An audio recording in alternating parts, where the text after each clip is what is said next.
about the minefield that they're walking in when they use it. Absolutely.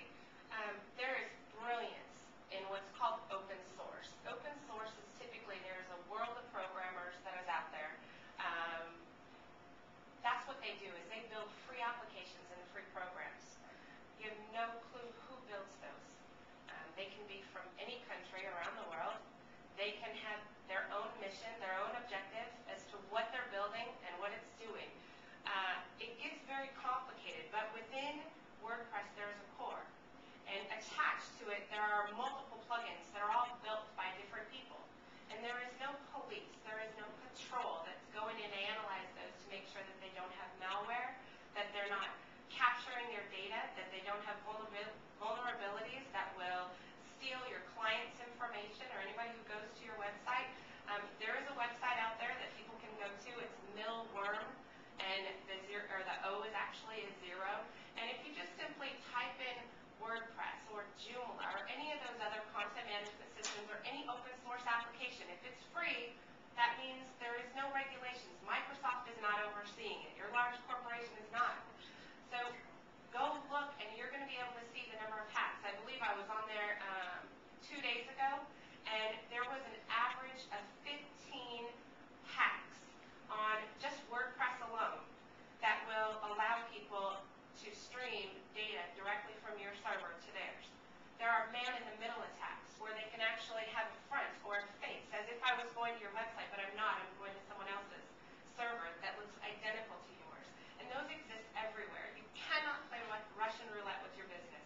You just cannot do it. You've got to have a security expert that understands insides and out. It's funny because when it comes to websites, I always hear people, how it needs to look. It needs to be pretty.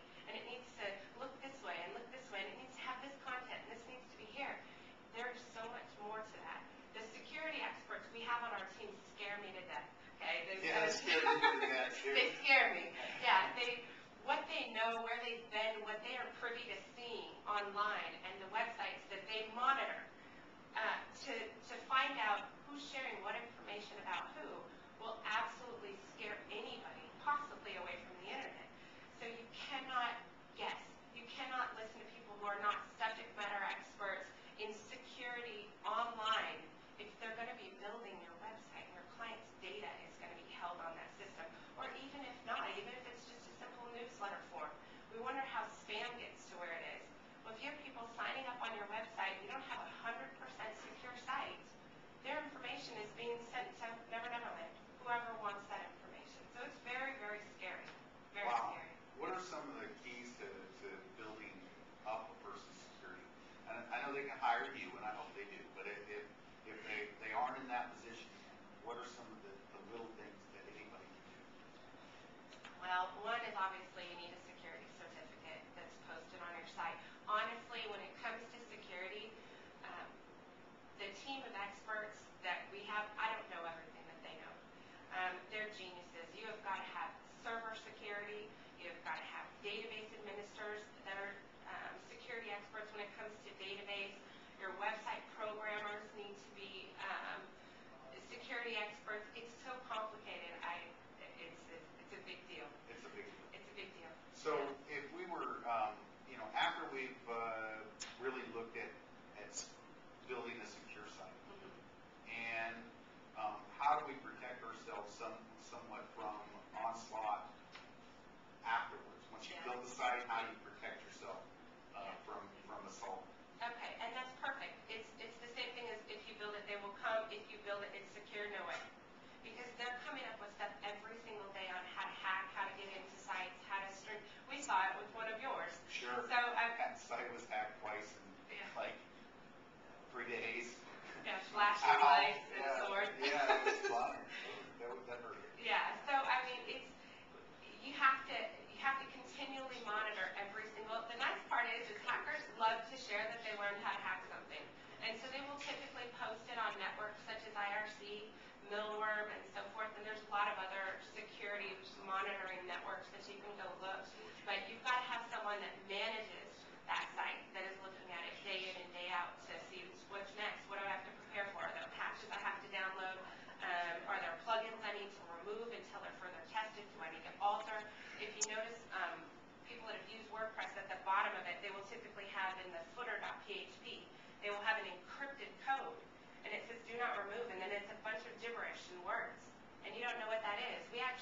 reverse engineer that code and pop it out to see if there are any security threats built into that.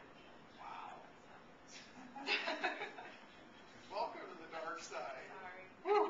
Okay, so once, I guess the thing that I'm curious about is that whole, like, there are several antivirus, anti-malware software out there, and I guess that stuff doesn't really apply to your website, does it? No, that's for your ADG and whatever the others are, or whatever, but they don't apply to your website. No, that's a PC protector. So that's protecting your PC. Once you go out to the internet, you're in Never Never Land. Oh, this is fun. I love this stuff. It's scary.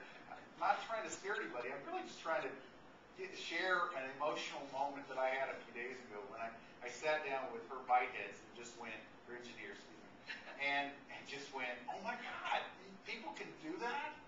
Well, I will tell you, as we're coming to a close on this show, I want you to make sure that you connect with Jennifer Bagley, that you get on complimentsinternational.com, that you spend the time. I mean, if you're going to get an opportunity to spend an hour with her techies, I will tell you, it's worth more than you could imagine. It's not just, they're going to give you more information than you probably would believe. And I'm thankful for that. So I encourage you to connect. And Jennifer, what else would they need to do? Is that it? Just go to Compliments International? What else? Yeah, go to Compliments International, call us. First thing to do is make that move step. It's not going anywhere, like we said, so we've got to jump. And information is power. We're willing to provide you with information, so we'd love to talk to you. That's great. And so just go to that 214-810-5933 and give them a call and let them know exactly where you're at, what you're wanting to do, and what you're wanting to accomplish. And then watch these her wizards go to work and connect with her. I know that you also do all kinds of information. You have an RSS feed, right? Mm-hmm. And so they can go to Compliments International and sign up for that. I know we're almost out of time for today's show, and I just thank you guys for listening and for watching and learning from leaders. I encourage you to connect with Jennifer and come back next week.